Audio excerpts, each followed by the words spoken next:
our God, He is alive. Okay?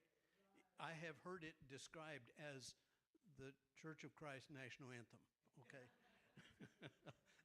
But the name of this Facebook page is 728B, and it's members of the church communicating with each other, and it can be very positive.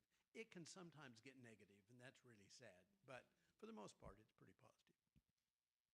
But in the early days of Christianity, the Psalms were not numbered. Do you know when the Bible got divided into chapters and verses? You ever think about that?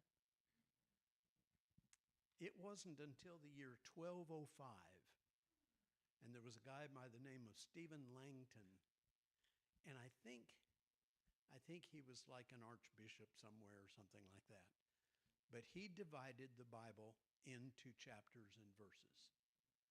And I think we can all be very grateful for that, because otherwise we'd be hard pressed to get everybody literally on the same page. This way we just say, Philippians 4, and we flip over there, and we know that where we are together. But how did the early Christians, how did those Jews even at that time, how did they identify if they wanted everybody to be on the same page? How did they identify the Psalms? No numbers. Yes.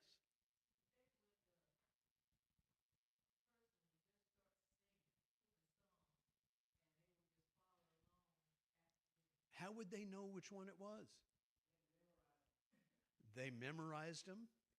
And how soon would they know what song it was or what psalm it was? When they heard that first line.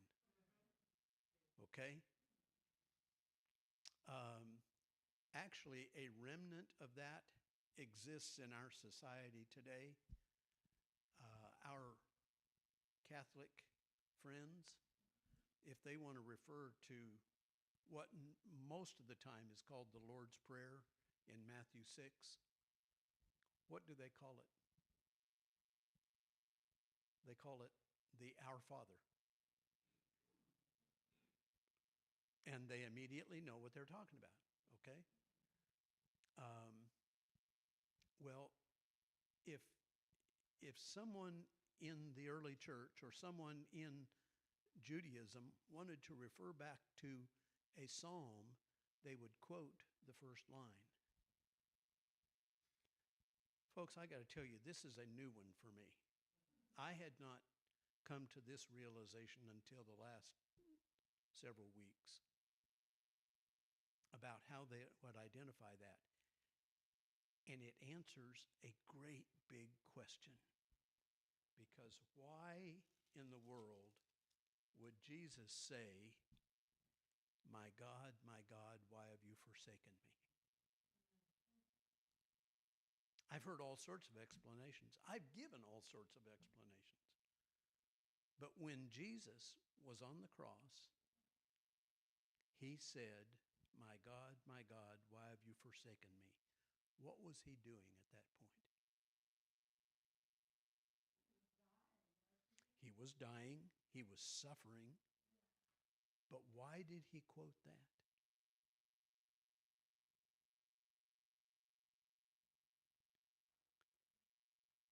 It was as if he was saying, you want an explanation for all this? Go back and read Psalm 22. There he was at the most stressful time of Jesus' life. And I think we could point at several, because he was always concerned about people. And sometimes people broke his heart. But when he was in the garden, he was sweating, as it were, drops of blood. And then he was arrested and put on mock trial, and then taken, condemned, sentenced to the cross. They took him and they were nailing him to the cross. I don't think we can imagine a more stressful, terrible moment than that. It was, in fact, the worst moment in the history of mankind. I'll also say it was also the best moment in the history of mankind, because what he was doing for us. But at that moment, under that great stress, Jesus said, my God, why have you forsaken me? The first 21 verses of that psalm, oh, they hurt. Let me read this to you very quickly. I know this is a long reading, but stay with me on this, okay? My God, why have you forsaken me? Far from my deliverance are the words of my groaning. Maybe we need to emphasize here, who wrote this? David wrote this. What did David have to be stressed about? A lot. There were times in David's life that his life was threatened. He was on the run for a number of years because Saul wanted to kill him. Others wanted to kill him. But then he was under tremendous stress, sometimes because of his own bad choices. And when he sinned with Bathsheba and then arranged for her husband to be put to death, how far from righteousness is that? And how did David feel when he experienced such brokenness in his life? He felt like, my God, why have you forsaken me? Far from my deliverance are the words of my groaning. Oh my God, I cry by day, but you do not answer, and by night, but I have no rest. Yet you are holy. O you who are enthroned upon the praises of Israel, and in your fathers, in you our fathers trusted. They trusted you, and you delivered them. To you they cried out and were delivered. In you they trusted and were not disappointed. But I am a worm and not a man, a reproach of men and despised by the people. All who see me sneer at me. They separate with the lip. They wag their head, saying, commit yourself to the Lord. Let him deliver him. Let him rescue him, because he delights in him. Yet you are he who brought me forth from the womb. You made me trust when upon my mother's breast. Upon you I was cast from birth. You have been my God from my mother's womb. Be not far from me, for trouble is near, for there is none to help. Many bulls have surrounded me, strong bulls of Bashan, we're going to talk about that in a minute, have encircled me. They open wide their mouths at me as a ravening and roaring lion. I am poured out like water, and my bones are all out of joint. My heart is like wax. It is melted within me. My strength is dried up like a potsherd, and my tongue cleaves to my jaws. And you lay me in the dust of death. For dogs have surrounded me. A band of evildoers has encompassed me. They pierced my hands and my feet. I can count all my bones. They look and stare at me. They divide my garments among them, and for my clothing they cast lots. But you, O Lord, be not far off. O you, my help, hasten to my assistance. Deliver my soul from the sword, my only life from the power of the dog. Save me from the lion's mouth, From the horns of the wild oxen you answered me. Kind of a downer, isn't it? How did David feel about himself? He was a worm. What does that mean? He was. He was lower in dirt. Okay? He was feeling utterly lost. But I want to point out 3 verses. This is very interesting. In the midst of this 21 verses we just read, there are 3 verses that I think kind of point something out that we need to recognize. He starts this by talking about how he feels forsaken. And then verse 3, yet you are holy. Go to verse 9. After he has said he's a worm and not a man, and people are rejecting him and casting him out.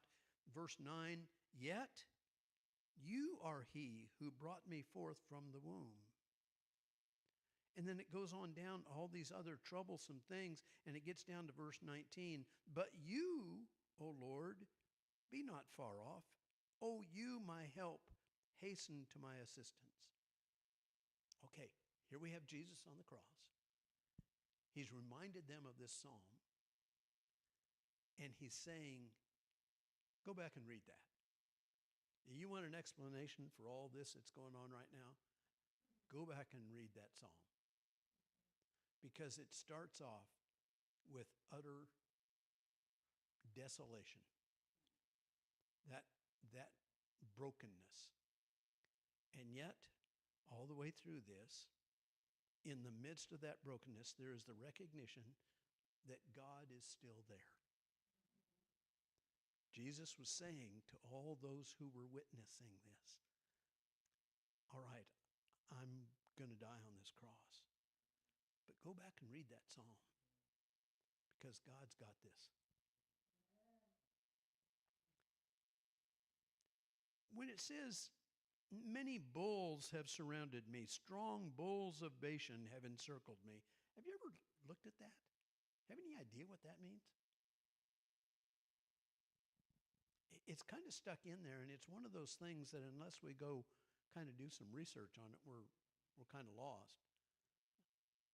Bashan was an area on the east side of Jordan, and it was a continual problem for Israel because it was a military threat. It was a compromising morality. They worshiped different gods. It was altogether different. And they were a strong, powerful people. Strong bulls of Bashan, they actually had a reputation for having great big livestock, great big bulls, literally. And David was saying, all of this strength has surrounded me. I might just step aside for a minute. A power on the other side of Jordan threatening Israel. Does that sound familiar? It's always been that way. And folks, I think it's always going to be that way. It's unfortunate, but it's the way it is. There's a mindset that people are having to deal with that's really hard. But I want you to also look at verses 15 through 18.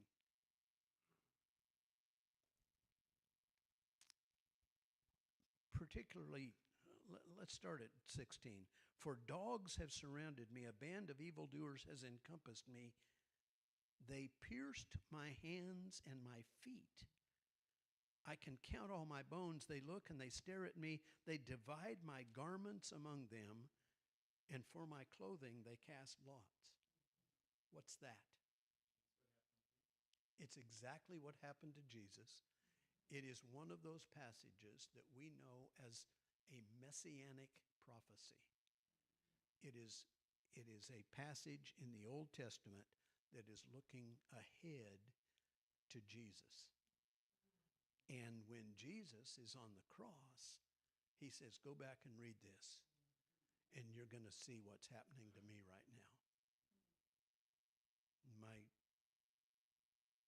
They've pierced my hands and feet.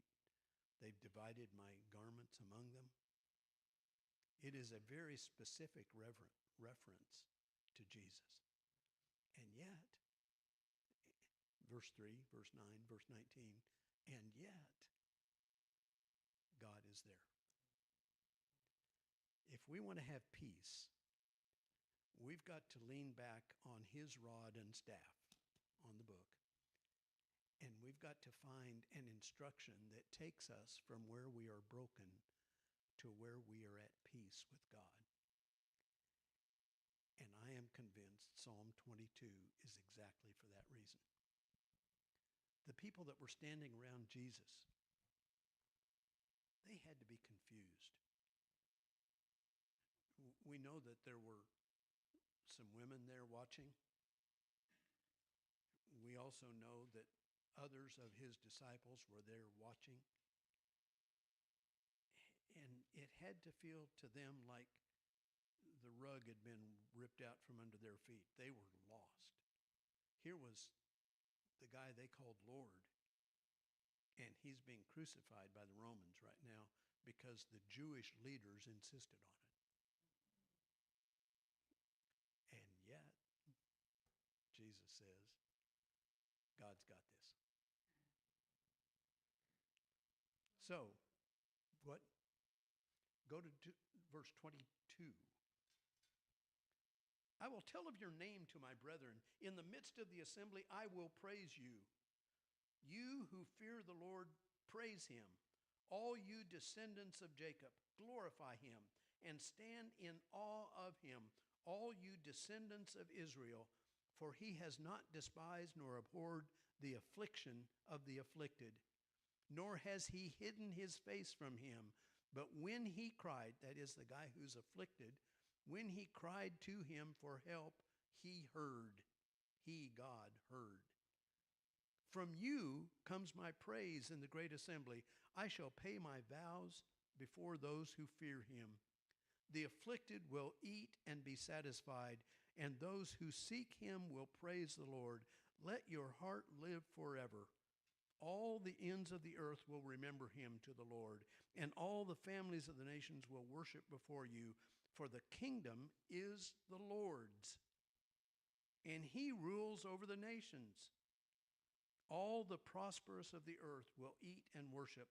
All those who go down to the dust will bow before him, even he who cannot keep his soul alive. Posterity will serve him. It will be told of the Lord to the coming generation. They will come and will declare his righteousness to a people who will be born that he has performed it. Does 22 to the end there in 31, does that sound different than the first 21? It's almost like it's a completely different psalm, but it's not. It was all written by David at the point that he was experiencing a feeling of lostness. And yet, God's got this. So he's leaning on God for everything here to bring him to this point of having peace. And we start in 22, and the rest of that is so positive. And again, he's saying, God's got this. So, what does that mean? What does that mean for us? God's there for us.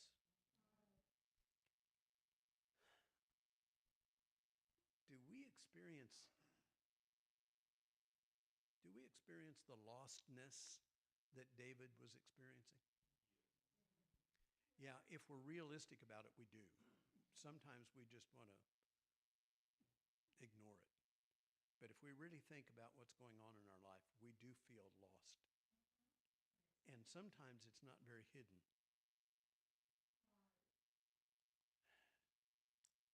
Have you gotten to the point, and I would guess every one of us in here has, you gotten to the point that you just want to say, God, I don't know what to do. I'm broken. Well, what happens when we go to God and tell him we're broken? That's exactly right. And yet, God is there. We need that assurance to get back to him. In the midst of what the world wants to do to us, in the midst of all of the chaos of the world, on the other side of that, there is God. Even though I walk through the valley of the shadow of death, which we're going to talk about in a couple of weeks, by the way, but even though I walk in that very darkest of moments, you're there, God. And so we live our lives one day at a time, and we struggle because we're people. But there is hope because there is something bigger than us at work here. And we are not the end product. God created the universe, and I hate to tell you, but you're not the center of it.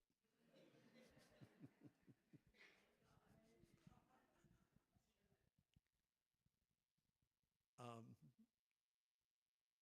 what is at the center of it?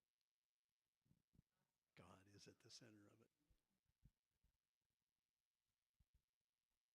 Let's conclude with a few things here. Our suffering is not unique. What we go through is what people have gone through for ages. As a matter of fact, other ages would look at us and say, wow, you guys have got it made. Because for most of history, they didn't even have an aspirin. And if somebody was sick, there were things that they tried to do, but medicinally, there's no comparison to what we have now. When people are broken in other ways, what we're experiencing now is what people have experienced forever. And when we hurt, we just stand among a great big throng of people who have hurt. This is life.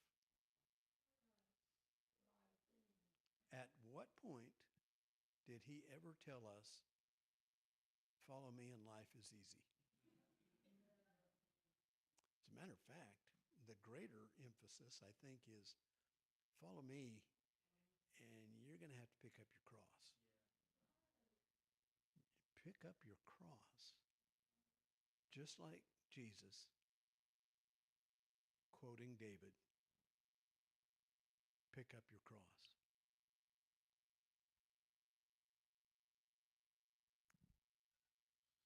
Look at Psalm 23 again. When he quoted, even though I walk through the valley of the shadow of death, I fear no evil, for you are with me. Let me show you a good application of that from the Apostle Paul himself. In 2 Timothy, who was Timothy? What? Okay, yeah. Young guy, young preacher. So was Titus, okay? I find it very interesting that Paul wrote these two guys letters. And we have 1st and 2nd Timothy and Titus. And we receive a lot of instruction through this.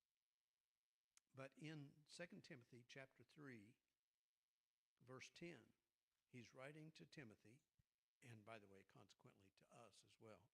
And he says, now you followed my teaching, conduct, purpose, faith, patience, love, perseverance, persecutions, and suffering, such as happened to me at Antioch, at Iconium, at Lystra, what persecutions I endured, and out of them all the Lord rescued me. Paul went all sorts of places and got terribly persecuted. But he gets towards the end now, over in chapter 4 of 2 Timothy. And Paul says something there that is really a reflection of us, I hope. If we are people of peace, yes. That I just read was 2 Timothy 3, 10, and 11. And now we're going to go over to 2 Timothy 4, starting in verse 6. And Paul, here he is, he's an old guy. He's toward the end of his life. He says, for I am already being poured out as a drink offering, and the time of my departure has come. I have fought the good fight. I have finished the course. I have kept the faith. In the future there is laid up for me the crown of righteousness, which the Lord, the righteous judge, will award to me on that day, and not only to me, but to all who have loved his appearing. Was Paul bragging? No. He was stating his case. I've done everything I knew how to do. And there were times that Paul ran into obstacles. Sometimes, by the way, of his own behavior. At one point, he was on trial just before he was sentenced to go to Rome. He was on trial, and he purposely kind of put a wedge between the people that were putting him on trial, because the Sadducees and the Pharisees were on his case. And he knew that the Sadducees didn't believe in the resurrection, and so he threw out the resurrection, and they started fighting among themselves. Later on, he kind of went back and said, in effect, he said, I'm not sorry for anything I said, except maybe that.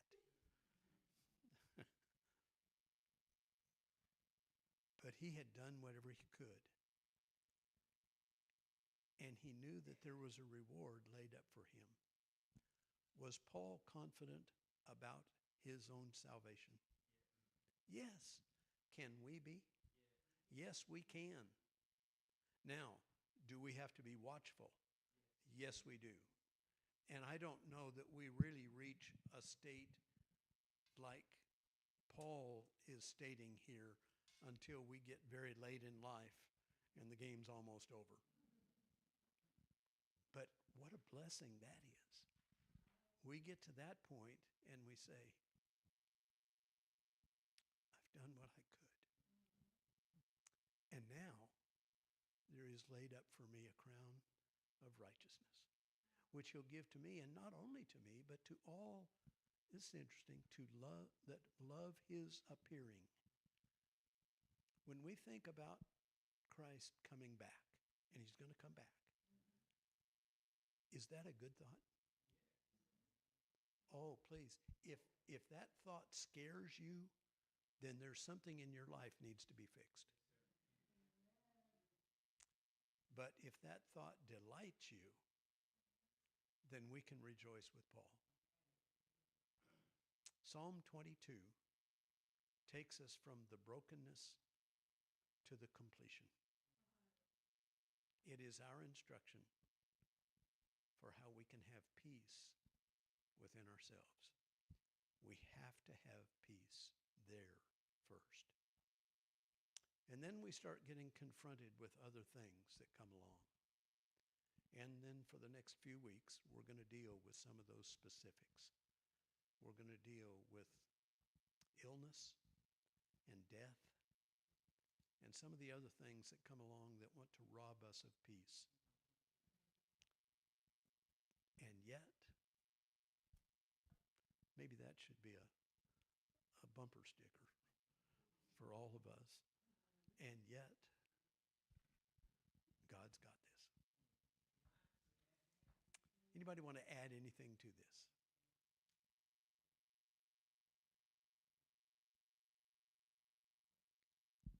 I feel like I'm letting my class out early today. Pardon me? Isn't this great comfort? Actually, we're quitting right on time. Thank you all. Thank you all. I look forward to being with you again next week. Bye.